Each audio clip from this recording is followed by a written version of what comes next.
Thank all three of you for joining us for this conversation, which is part of USU's TeachIn on racial justice. This is part of a nationwide two-day event on college campuses across the country to raise awareness about racial injustice, racial inequality, white supremacy, and systemic racism. So thank you all for taking the time to join me in this conversation.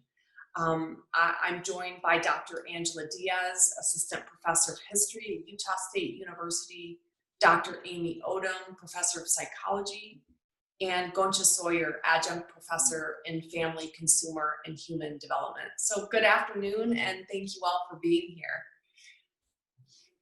I'll start with the first question and throw this out to all of you. Why is it more important than ever for us to acknowledge the importance of Black lives? Angela, let's start with you. Okay. Well, I would say that my immediate reaction to the question is that it's always been essential and important and necessary to recognize the importance of Black lives, to recognize the humanity of Black people, and to recognize them as citizens of the United States. I think that it's extremely important now, you know, in the aftermath of the murder of George Floyd and the protests that have happened all summer. But I was thinking about it earlier today, and I would say that one of the essential reasons that we have to recognize the humanity of Black people, that we have to recognize, you know, as the Black Lives Matter movement states, that Black lives in fact do matter, is because that's the foundational piece of building an anti-racist society. We cannot build an anti-racist society without recognizing the humanity of our fellow citizens who are African American. We cannot begin to build any kind of semblance of equity, to reform police systems, legal systems, economic systems in the United States, healthcare systems, without understanding that consistently over time, throughout the history of the United States, African American lives have not mattered to the vast majority of especially white American citizens, and that they've been not just sort of pushed to the side, but that over the history of the United States, they've been consistently, you know, obviously enslaved, but also restricted in their basic movements and their basic rights, political power, economic power. All of these communities have been overly policed since, you know, early into the 20th century, if not further beyond that. So these things that have created the situation in which this summer happened are long-standing inequalities that have to be done away with. And the starting point is admitting that those things have happened in the past and that we need to move forward to change them. You know? Gonca and Amy, do you wanna build on Angela's comment? I just want to add one thing. There's a lot of movement with Black Lives Matter right now, which I see very, very important. And it's, for some folks, it's overreaction, right? Or why is it happening so close to the election, right? But I feel like enough is enough. This is a way of people who are supporting Black Lives Matter and people who are really had enough of the discrimination against them and the problems that arise from it, from all of this discrimination. So to all the folks who are really having a hard time understanding why is it becoming a big issue now, well, it's always been a big issue. You are just recognizing it right now because it's all over the news. You can't miss it anymore. And I think that's what makes it like very, very important that we get a minute to acknowledge it if there is so much going on, maybe there is really something to it. So maybe I should start listening, or maybe I should start paying attention. So yeah, that's just my piece, adding to what Angela already had said.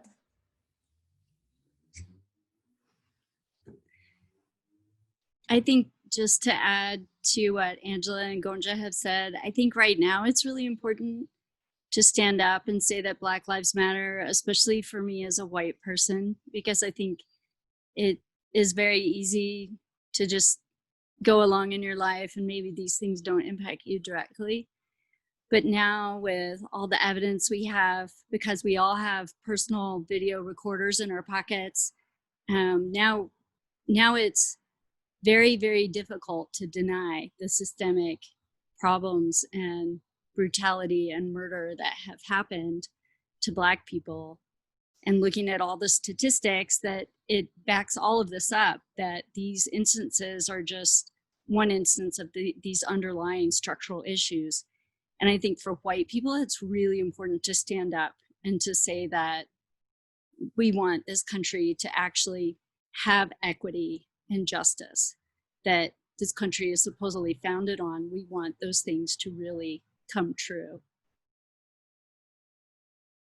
So, the movement for Black Lives was started over 7 years ago, following the acquittal of George Zimmerman for the murder of Trayvon Martin, and in the wake of the murder of Eric Garner at the hands of police. And since then, of course, and certainly this summer, we've seen more murders of Black bodies, Black people, Black men and women, Breonna Taylor, George Floyd, most recently, the brutal shooting of Jacob Blake in the back. Social movements are hard, but it does seem that we may be at a key turning point in this movement. I wonder what each of you sees as the potential impact of this movement in both the short and the long term.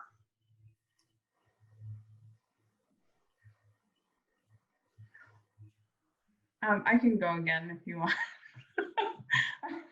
Maybe we should take turns going again first. I don't Our know. historian. Most of my answers I love are going it. to be, yeah, most of my answers are going to be, as a historian, are going to be because this thing has happened for a long time, and now it's, yeah, most of mine are going to be historically grounded. Sorry. But I mean, in the short term, I think that one of the things that's happened, well, when, thinking about the history of the movement of Black Lives Matter, it's shifted the conversation all along. I've noticed that in my time on Earth, that things have changed in terms of how we think about, the nature of protest, how we think about, the calling attention to police brutality. A lot of that has shifted and broadened with the Black Lives Matter movement. It's not, of course, the first time that African Americans have targeted this issue, because this issue is so important to Black communities and individuals. But one of the things that I see as the short-term impact is that it's kind of happening in this interesting moment where we're all obviously in our houses. So we're all kind of like, wanting to do things and wanting to find a way to, get involved. And I saw many more people using the term anti-racist this time around. And I thought that was an impact that the Black Lives Matter movement has had. Various other scholars who've talked about the importance of anti-racism and as opposed to being not racist. Rejecting racist laws and policies and systems and feelings as well. And so I think that's a short-term impact, is that discussion that's been opened up, but also the way that people now are talking about police reform, and that there is this debate within the United States about, abolishing the police, defunding, other types of reform. And that to me is a very widespread discussion. I mean, when you see, articles in the New York Times talking about these things and trying to educate the public about these things, I think that that's something that that the mass protests have done and been very successful at short term. Long term, I have a lot of hope. You have to have hope when it comes to the struggle for racial justice. And I think that in the long term, that there will be substantive change to these issues that are facing African Americans and are facing those of us that want to fight alongside them for racial justice. So I do think that, yeah, we will succeed.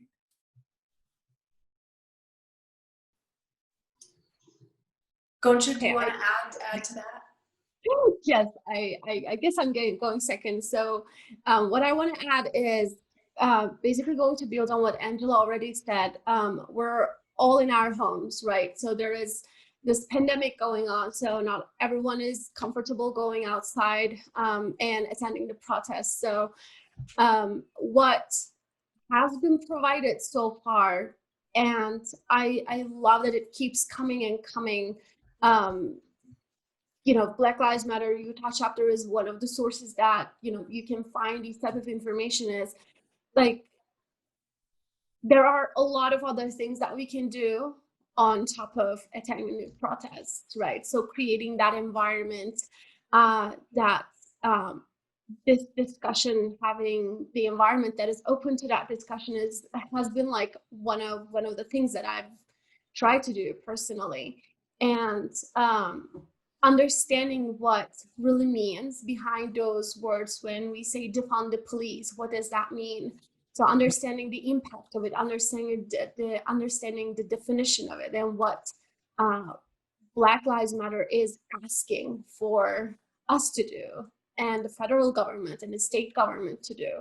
So understanding and these terms or these words that we keep hearing, what do they mean? This has been the impact that I've seen in the short term.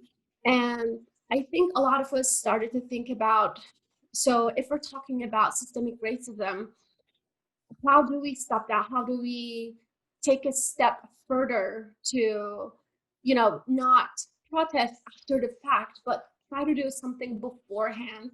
And a lot of the things that I've seen was statements like this. Well, it starts at home.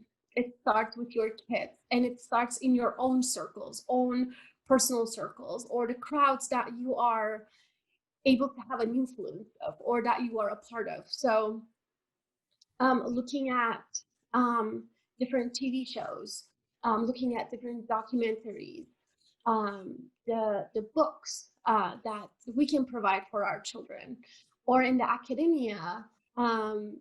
There's this couple of months ago, it started, there's a movement of citing the sources that are mostly from Black women and people of color.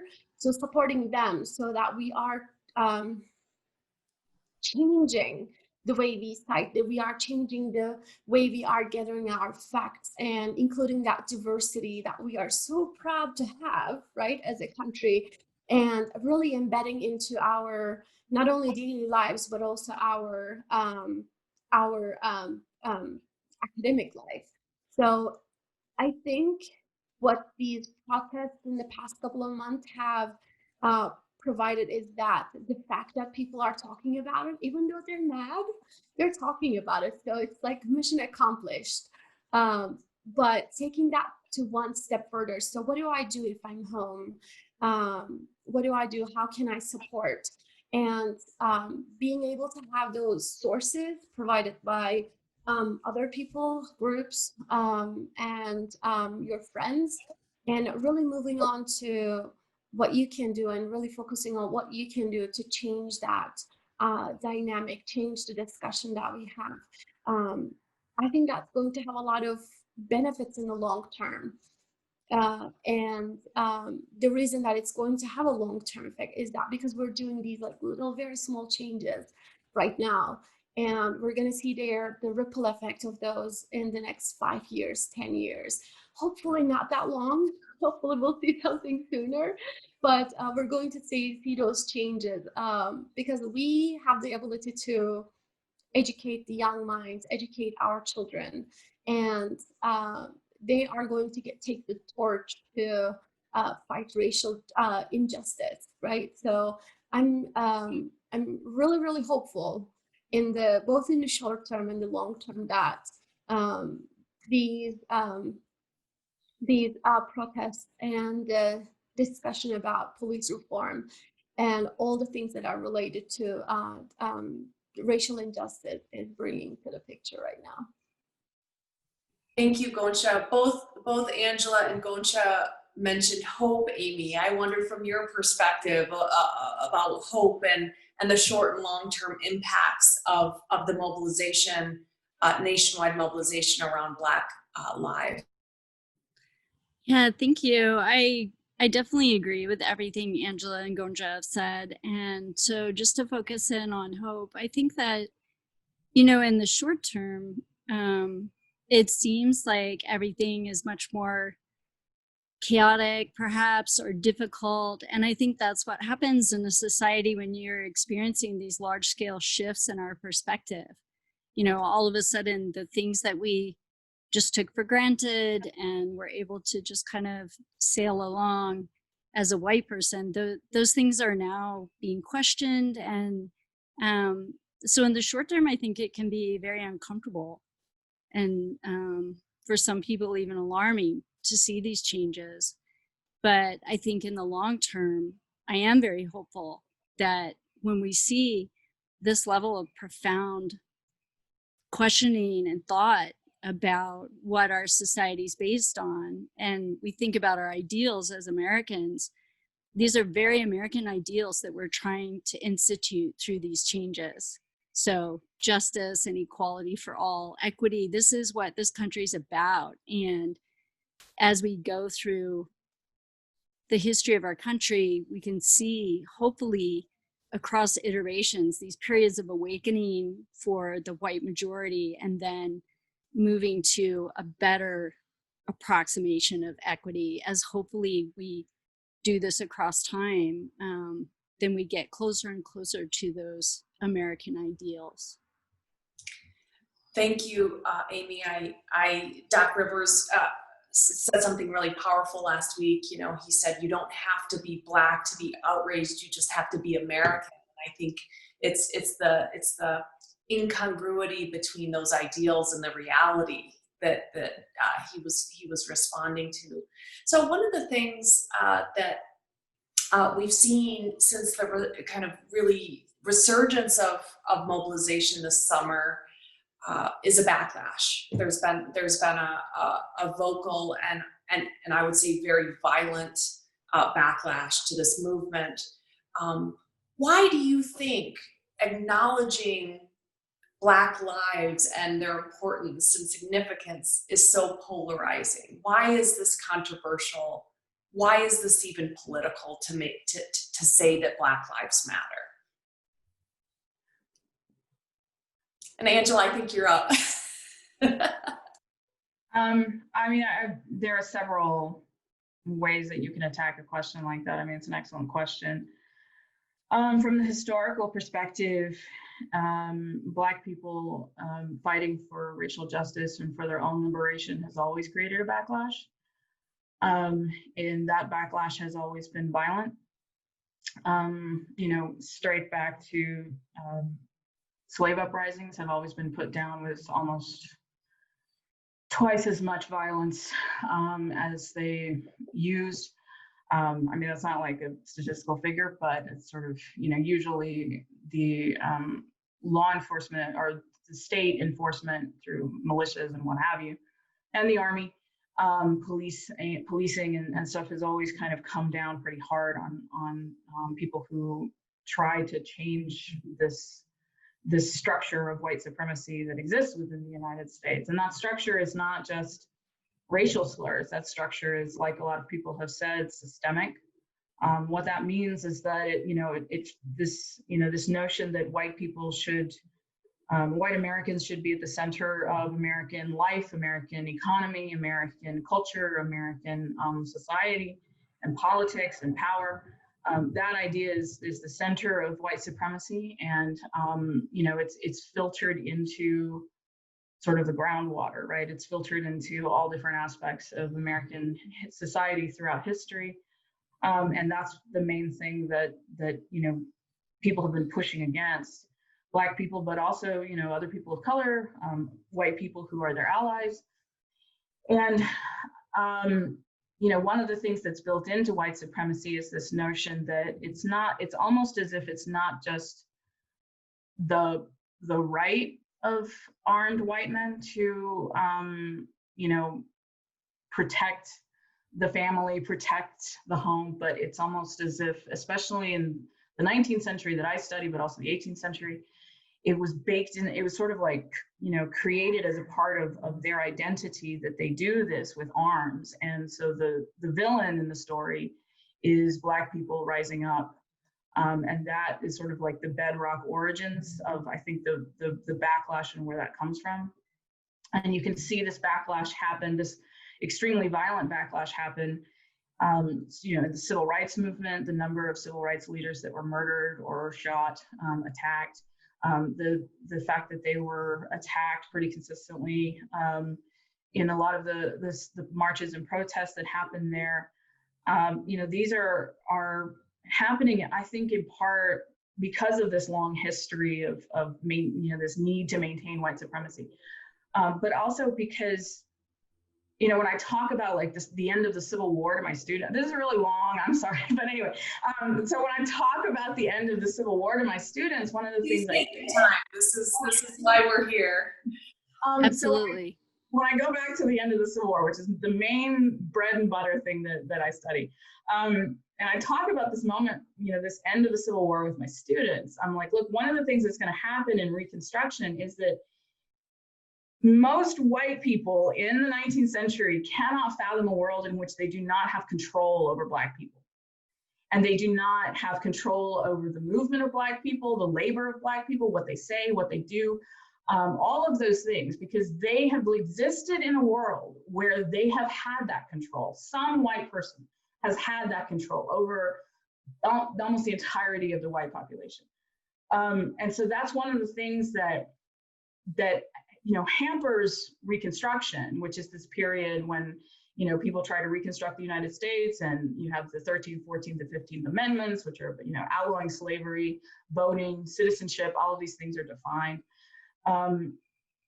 And there is this violent backlash, this violent putting down of attempted Black political power in the Reconstruction, and then afterward. And it's extremely polarized period, as you know, as white supremacists try to reassert control in the South. And you know, I see some echoes of that, and you kind of see some echoes of that moving forward into the 20th century and then into the 21st century.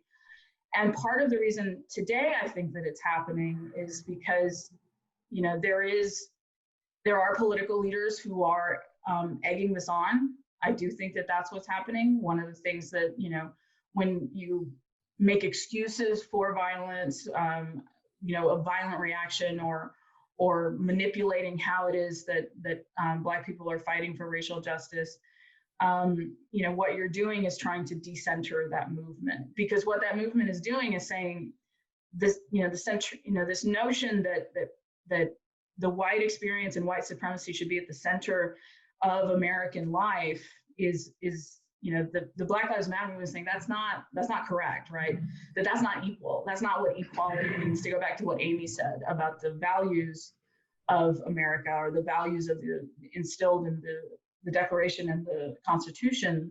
White supremacy is should not be a part of that. It does not represent that. And the Black Lives Matter movement calls attention to that. You know, there's been, you know, many historians see this, and I think probably a lot of sociologists and stuff see this, that when there is this sort of push toward more equality, some people start to see that as less for them, right? As they're, you know, white Americans in the past, and many today, you know, see things as sort of a zero-sum game. They've been told that that's, by society, they've been told that that's what it is. Any amount of equity given to people who don't have it is taken away from them. And I, you know, on a personal note, when I have attended Black Lives Matter, and I don't know if any of you have attended Black Lives Matter protests, but the virulence with which people say, you know, all lives matter or blue lives matter, some of that to me seems, it's almost like they're not entirely conscious of what they're saying, of the vehemence of the, you know, the rage that they're saying these things with. And that's that knee-jerk reaction, like that pushing against something that's not the norm, that's unusual, that, as Amy said and Gonca said, is uncomfortable. And I think that, you know, there are obvious historical roots for that I've just mentioned in my comment. But yeah, that it's this sort of visceral feeling that's kind of egged on by, you know, we're in a politically divisive moment. There's no way around it. I mean, we have to admit that. And that means that everything is politically charged. And you know, that means that the racial justice, even though it shouldn't be politically charged, even though it's something that, like, yeah, you want every American citizen to be treated the same way by law enforcement and, you know, everything else. You just want them to be treated with humanity. Like, that should not be a political issue, but now it's a political issue because we are in a moment of extreme tension about everything. So, you know, that's my long winding way of talking about that. Thank you. And I think you bring in a really important point, which is, you know, we are enduring multiple and ongoing crises, which cannot but contribute to some of the violent backlash against the movement for racial justice. Gonca, do you wanna build on or add to what Angela said about why this movement has become so politicized, why the violent backlash? Just a very short note, because I think Angela put it perfectly. We're living in a time period right now that everything has become political. I do not even understand why some issues as simple as humanity or empathy can be so political, but unfortunately it is. The importance of this moment is, though, looking for anchors that can look beyond the political divisiveness. And they're hard to find, but they're also everywhere. So if you know where to find them, you find those people who become the anchors of trying to connect those two divisive ends of the spectrum. We have like a group of people who say Blue Lives Matter, or on the other hand, we have Black Lives Matter. And when you just sit back and look at them, they're like, you're comparing two things that are not comparable. You're trying to compare apples to oranges. And like, statistically speaking, there are ways to do that, but you can't do that. I mean, you can't take everything on the face value and try to compare them. So my take on this is that trying to find those anchor people who can act as anchors, basically, and understand or hear both parts of the story, and really listen to what people are in the both parties are trying to say or trying to provide.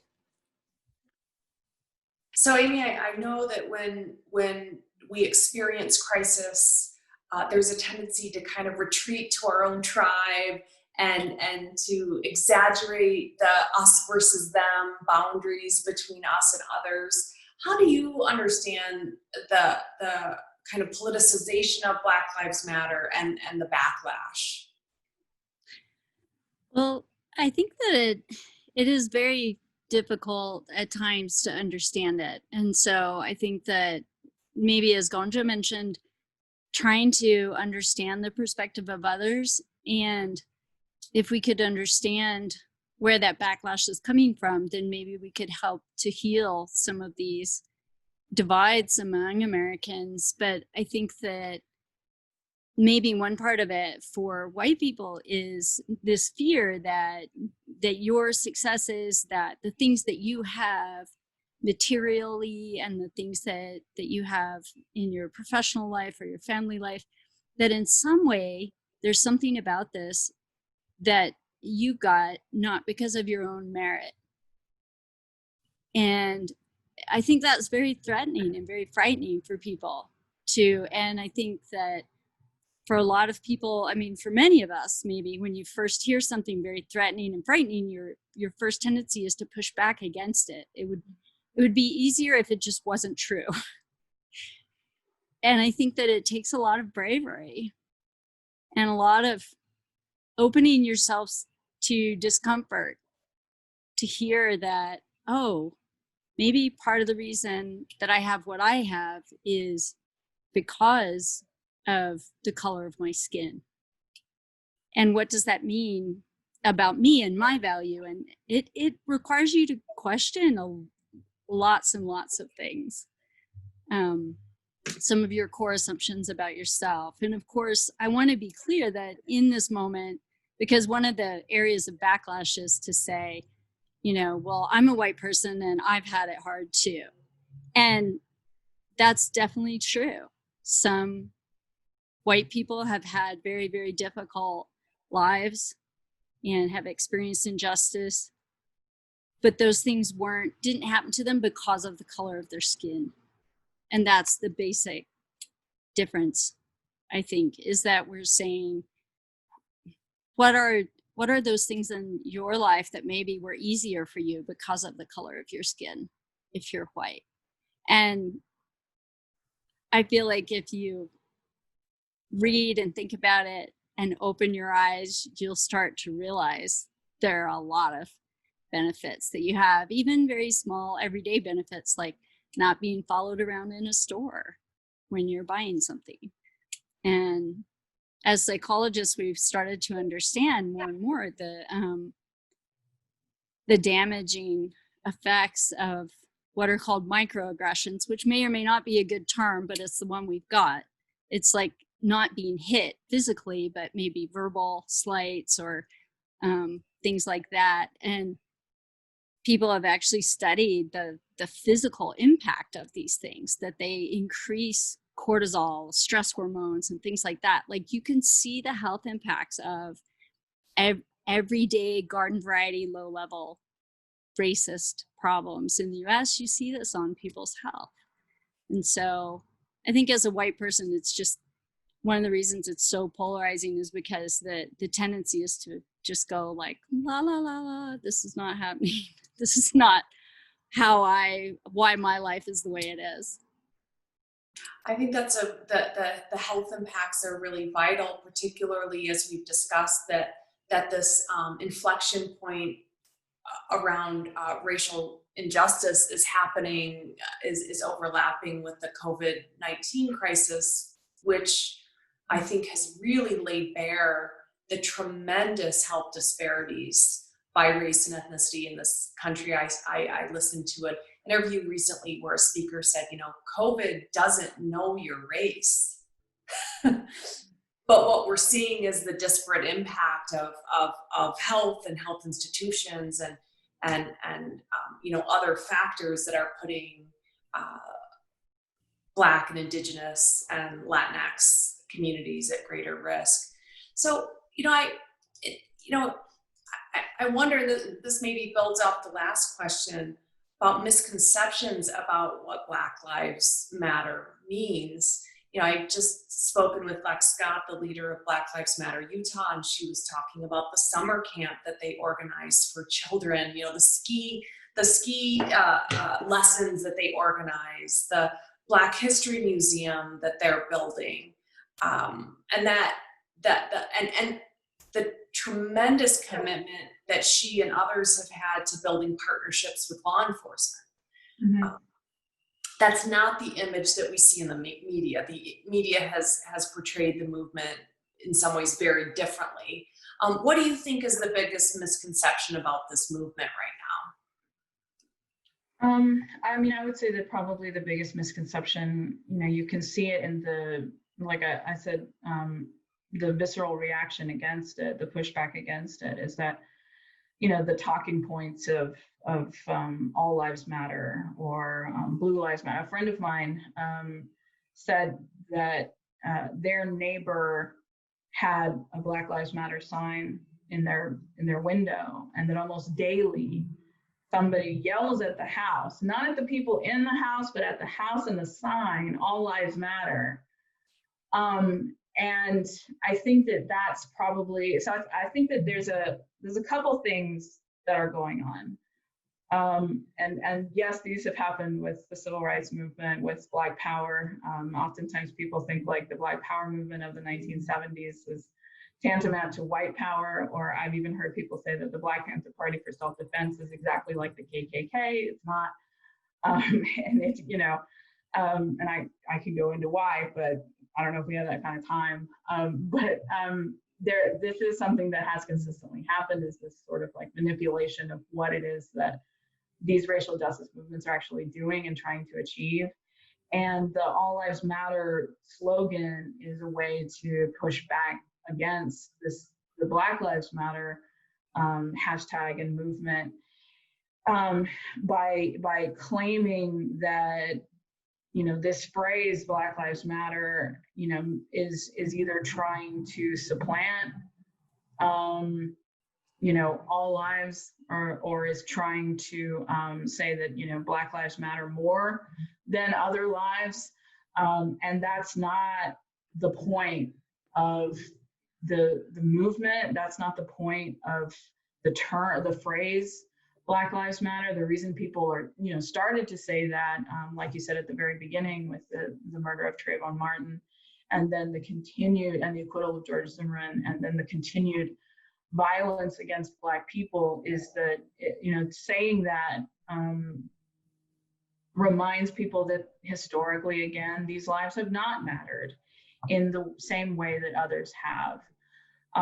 You know, to put it bluntly, the period that I study, the reason that Black Lives Matter is because they were enslaved and they were producing wealth for other people. And those people did not see the humanity of African Americans. And African Americans have been demanding that people see that, because they see that in themselves. The way that we see in ourselves that we are human beings that deserve rights and empathy, and respect. And that's, you know, what they want. So this is a misconception. It's a misunderstanding of the phrase. It's a feeling of being threatened by saying Black Lives Matter, because that's something that happens quite a lot when African Americans demand racial justice. Civil rights organizations were often thought of as stirring up unneeded trouble, that, you know, that they were doing things that Black people in the South didn't need or didn't want. That's not true. And they were not favored very much by the majority of America, or the majority of white America in the 1950s and 60s.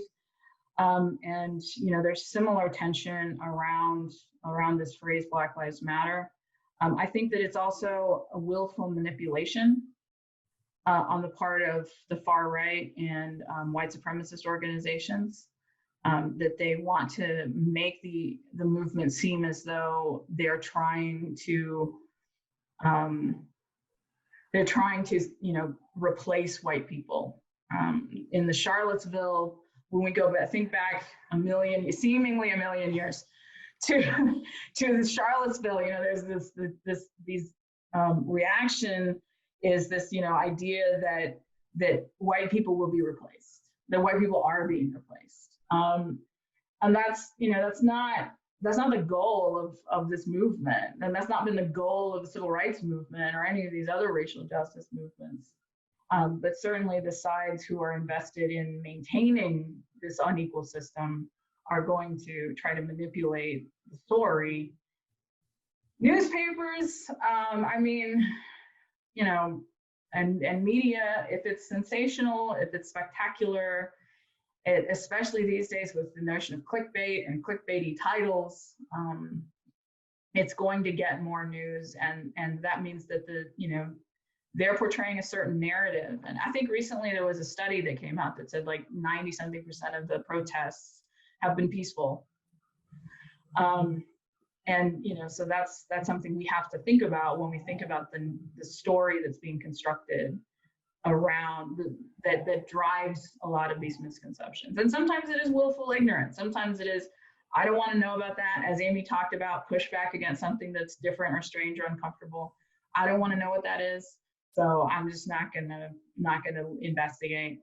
So it's the misconception comes from a lot of different places. Sometimes it's just you don't know. Sometimes it's that you don't want to know, and sometimes it's that political actors, people who have vested interest in maintaining these systems, are manipulating the story around what it is that racial justice movements are actually doing.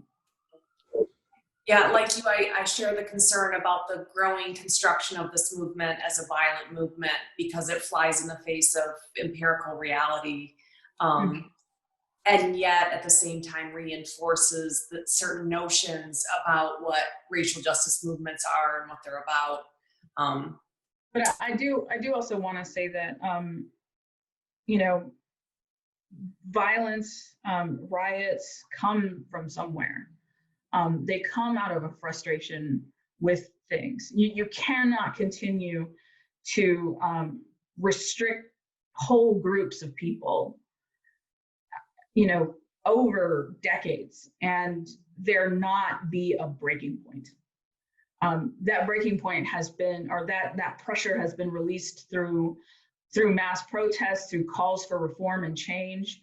But yes, historically speaking, some of that has been released through, violent pushing back against the thing that is violently restricting you or constricting your community. You can't continue to ignore the injustices that other human beings face without those human beings trying to get their fellow man to see the suffering and the inequality that they experience in some way. And so most, I want to reiterate that most of these protests, the majority of them, are exactly like protests have been. They're marches, they're calls for action, they're mobilization of large numbers of people who support them. But the violence that you do sometimes see, historically speaking, as I tell my students, it comes from somewhere. Where is it coming from? Why is it happening? There's a reason. There's a reason that people do everything. And we need to, think critically as to what those reasons are. Thank you. Gonca, how do you see this? I framed the question around misconceptions of the movement. Angela, I think, really appropriately termed at least part of the misconception or the reproduction of misconceptions as the result of willful manipulation. What do you see as the kind of misconception and the kind of impact of some misconceptions of this movement? I want to build on something Amy has said earlier. So when we hear something and when we have this threatened reaction to the things that we hear or the things that we that happen around us, we almost immediately interpret it as like, oh, it's going to take something away from me. And what Angela said was like very clearly, Black Lives Matter do not mean that all lives matter. And if you're saying all lives matter, you're basically failing to see that Black lives matter, but it's obviously do not matter. So you can't really say all lives matter without thinking about lives that are not mattering and people are uncomfortable with it. I mean, people are uncomfortable about it. We're talking about lives here. We're not talking about, oh, I lost my internet connection, or oh, I couldn't have my favorite coffee today. I mean, we're talking about lives. So the misconception that I keep hearing from like my community, my people, is the same thing. Well, does that all lives matter also encompasses Black lives? Like, yeah, but it doesn't. That's the problem. I mean, that's where this whole reaction is coming from. That's why we are putting more emphasis on Black lives, because we see that discrepancy between how white lives are being handled versus how Black lives are being handled. So I think that what really bothers a lot of people, or what a lot of people are failing to understand, is that there is not a threat to you right now as a white person. There is not a direct threat to me as a Muslim person, right? There is a direct threat to Black life right now. Earlier in the summer, there was this cartoon that explains when you say all lives matter and when you say Black lives matter, how it how it differs from each other. And to all the people who are going to watch it, I urge you to look for that cartoon because it puts things into perspective very, very nicely. It's basically, this cartoon is showing a house that's on fire versus a house that's not on fire. And you do not call the fire department to put out a fire on a house that is not burning. You call the fire department to put out a fire in a house that is burning. And you can't really hold people accountable who are in this house saying that, well, they should have put out their own fire. They have the tools to do it. They have water. They are the ones that need to, put out the fire. Then change that lens and look at it from another perspective. So when your house is on fire, try to put out it yourself and don't call any help. I mean, because you don't need it. You have the necessary tools to put out the fire in your own house. Well, guess what? It doesn't work that way. When we are in trouble, we call for people. And that's what Black Lives Matter is doing right now. There is a problem, and they have been trying to solve it. I mean, they've been doing peaceful protests, they've been taking the knee, and none of that mattered. I mean, there's also there is this reaction that I see from the public eye. It's, well, I would support Black Lives Matter if only they were peaceful protesting. Well, guess what? You haven't been listening to all the peaceful protests. You have been criticizing everything that they've done so far in the name of peaceful protests, and they have to face this backlash. I mean, people lost their jobs because of it, and it comes to a boiling point that after that, there's really nothing you can do to stop it but to listen and look for ways to put out the fire. And that's, I think, the biggest misconception is that not understanding that when we say Black Lives Matter, we're not diminishing all the other lives, but they are the ones on fire right now, and they are the ones that need help. And that, I think, legitimizes the starting point of Black Lives Matter. Thank you so much, Amy. Did you want to add to this conversation? Yes, I mean, first of all, just to say that everything that Angela and Gonca said is wonderful, and to try to think about maybe a unique part that they didn't get a chance to touch on. One thing that I've seen a lot is people will bring up instances of where a white person maybe was killed by a Black person, and they say, oh, well, what about this? Why don't you see a lot of information about this? Why aren't there protests for this little boy? And the answer is, it lies in the reaction of the police to those situations. So a lot of those situations, you look at it and the person who killed that person is brought to justice within 24 hours, is behind bars within 24 hours. And so white people often do get justice very, very swiftly. But then if you look at like Breonna Taylor, for example, this has been months and months, and no one's behind bars for what happened to her. She was sleeping in her house after working as a medical professional, helping out with the COVID pandemic. And she was shot while she was asleep with a warrant that wasn't even for her house, that had nothing to do with what they were doing. They didn't do anything wrong. The police didn't knock and identify themselves. Like, this is outrageous. And yet still very little has been done to bring justice for Breonna Taylor. And so these other instances that people bring up and say, well, why don't we hear about this? It's like, well, because the justice system worked.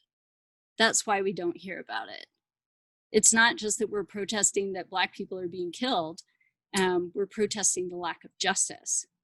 And I think that's something that people don't understand.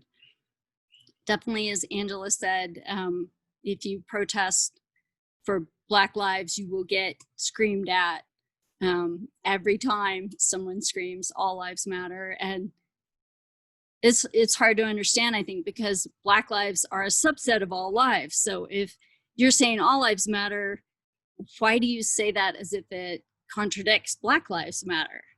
Like, why can't you just, if you think all lives matter, then why can't you say Black lives matter? They're part of all lives according to the way you're describing it. So, and then just to get at maybe one other thing that misconception or misunderstanding people do is they'll bring up other issues and say, well, what about this issue? What about Black on Black crime? And first of all, Black communities have been fighting for a long time to work on that issue. It's not like nobody's doing anything about it. There are, if you educate yourself, there are large efforts. And also some of those things happen because of systemic injustice in those communities, that Black communities are more likely to experience poverty and all kinds of problems that exacerbate crime.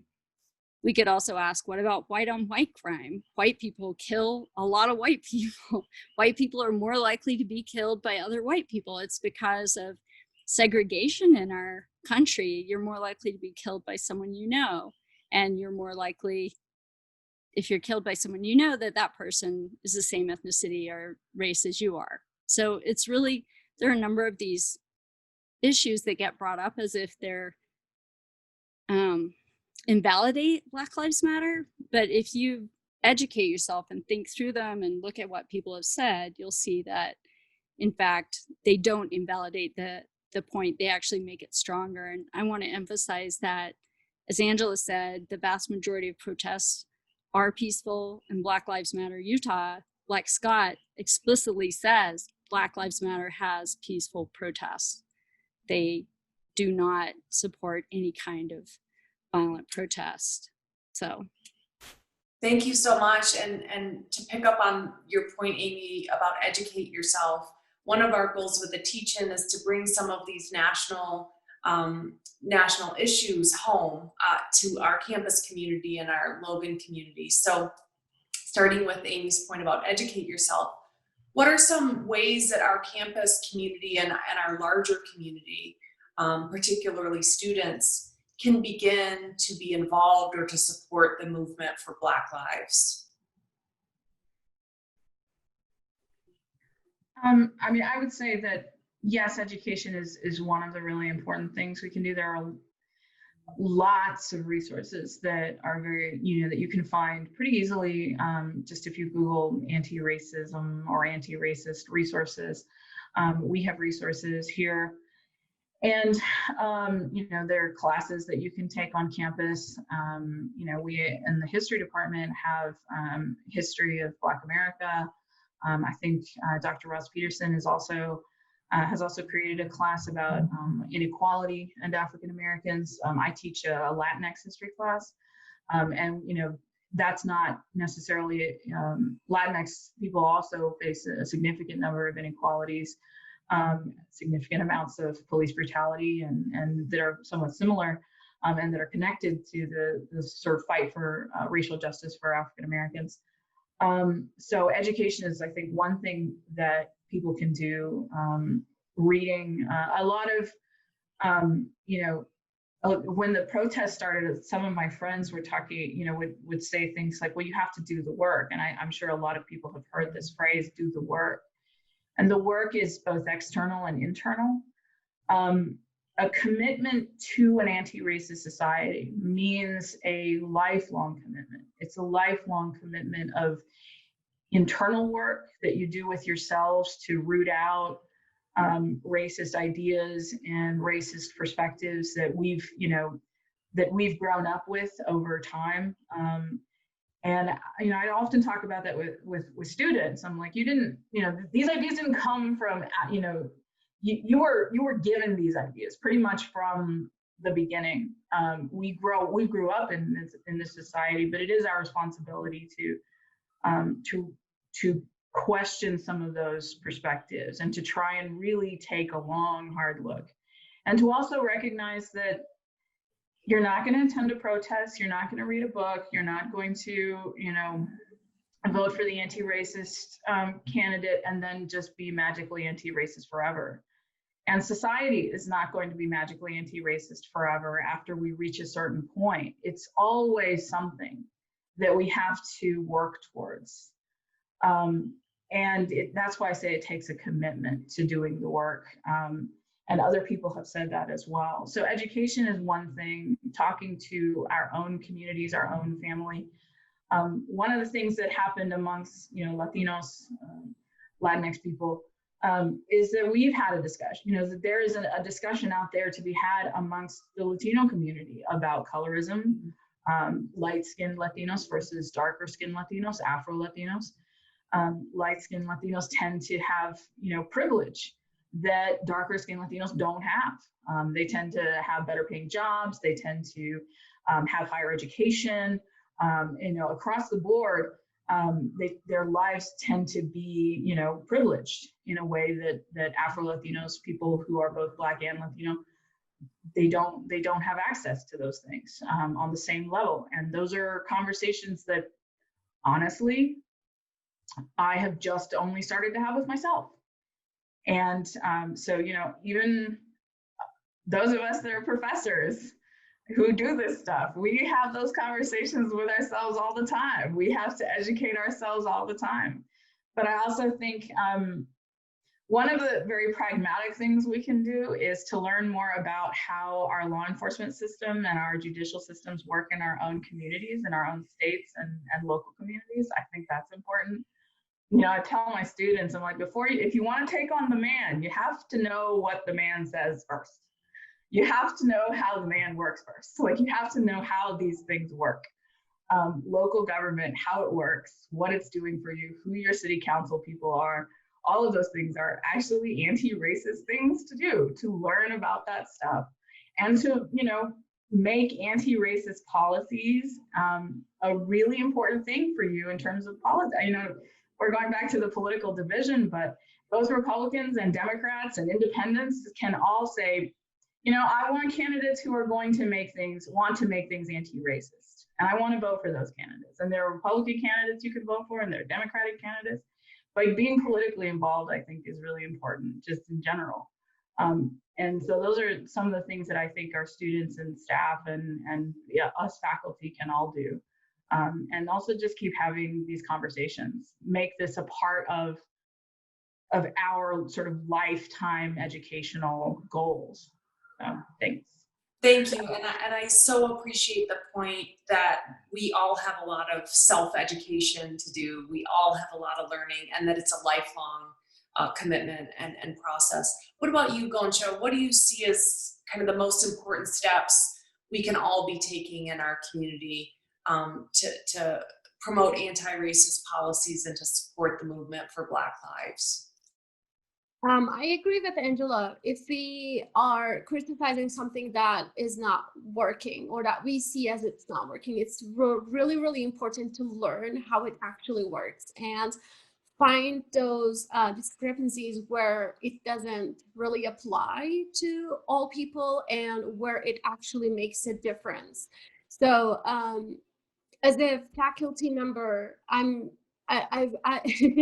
I've been teaching a lot of introduction to psychology classes. So the first thing I talk about in every single day, on the first day of school, every single semester, is that know your own biases. Know that you as yourself have bias. So I ask my students, if you think that you are a bias-free person, raise your hand. And there are always a couple of these students who raise their hand. They're like, I'm a bias-free person. So I thought that I was a bias-free person too. Once I started looking at the environment that I grew up, the environment that I'm in right now, and have a better understanding how actually humans work, has helped a lot into understanding, oh wait, I do say that I am not biased, but maybe I have this underlying feelings about particular people. And if they are, and they might pop up, they might come out as racist, or they may not come out as racist to some people, but having the ability to self-check and understand, oh wait, this is wrong.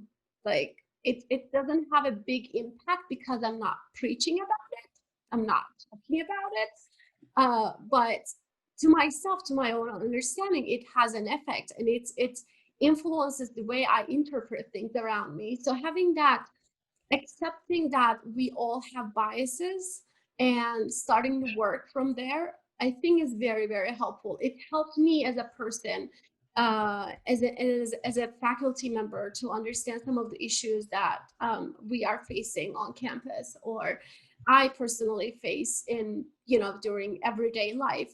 The second thing is really, if you are hanging out with people who dress the same way, who think the same way, who walk the same way, you are going to get caught up in those realities. I mean, we call this the circle effect. Amy can talk more about this. But if you are hearing the same thing, like when you go to your social media feed, if you keep seeing the same thing repeated over and over and over again, you start to believe it as fact, because your circle, your social network, the people who you trust are sharing these information as legitimate or as fact. So the second thing I think we can all do is to do some fact checking. So that's something I talk about in my family and social policy class. Like when we get something on the face value and just go with it because 10 people out of my 15 people network says that it's true, well, maybe I should do my own research, and maybe I should do my own fact checking. So I think these two things would be very, very beneficial in the long run. One, knowing that you have biases and pointing out what type of biases you have, and how do they influence your own thinking and your own actions. And fact checking, really doing, I mean, it's so easy to do right now. It's so easy. If you don't want to go to the real source and look at it, there are websites that do that for you. Or having that like different friend in your own circle. I mean, having that one different person, that diversity in your own circle provides a lot of different point of view that you can go and be like, well, that's a new thought. I didn't think about that. And I think the college environment is the best place to do it, because like our campus is very diverse. The Logan itself and Utah itself is primarily, majority of people are white and from the LDS background. But if you look for it, really there are those people who can pinpoint and say, well, I could ask this question to maybe this person. Or if they are openly saying that you can ask me questions, like some of our faculty say, if you have questions about these issues that we are talking, please talk to me. I mean, if we start talking about it, it'll be easier to understand each other and understand the background we're coming from. So I think those three things are very important, and it's really easy to do in a college environment because it's a new place, it's a new environment, and it's an easy way to get connected with people who are coming from different backgrounds. Thank you so much, Gonca. That's so important, and I think you're absolutely right. Speaking to our incoming students, you know, like the best advice we can give them is put yourself in spaces where you may be uncomfortable, but where you may learn and grow and be transformed. So thank you for that. Amy, what do you see as some of the most important ways we as a community can begin doing anti-racist work and or supporting the movement for Black lives? Well, I definitely think everything that Angela and Gonca have said is really great. And just to maybe continue on the theme of education, I would say identify what your values are.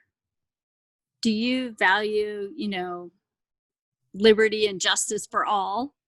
And if you do, then what are your goals to help achieve that? And I think one of the biggest impacts we can have is just opening our eyes to daily interactions that we may have as students and as faculty, and to start to see forces at work that we can question, that we can stand up for.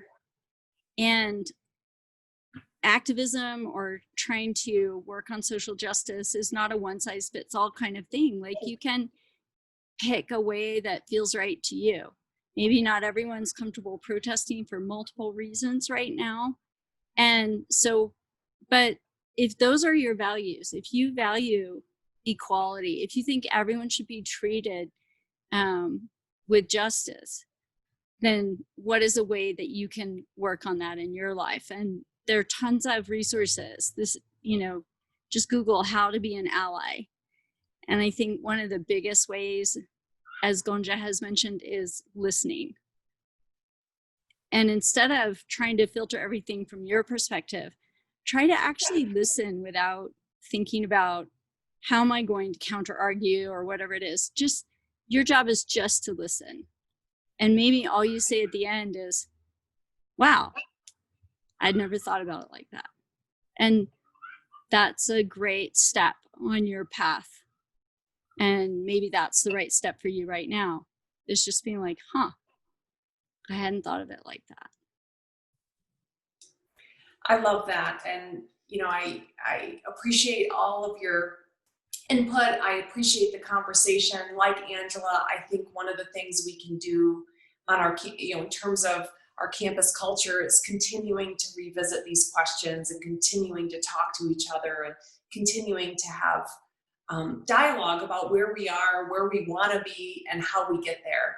And I love Angela's quote that you have to have hope in the struggle for racial justice. And I'd like to end there, you know, thinking about hope, but thinking about the hard, lifelong commitment it takes to get us to a place where our values reflect reality, or where reality reflects our values.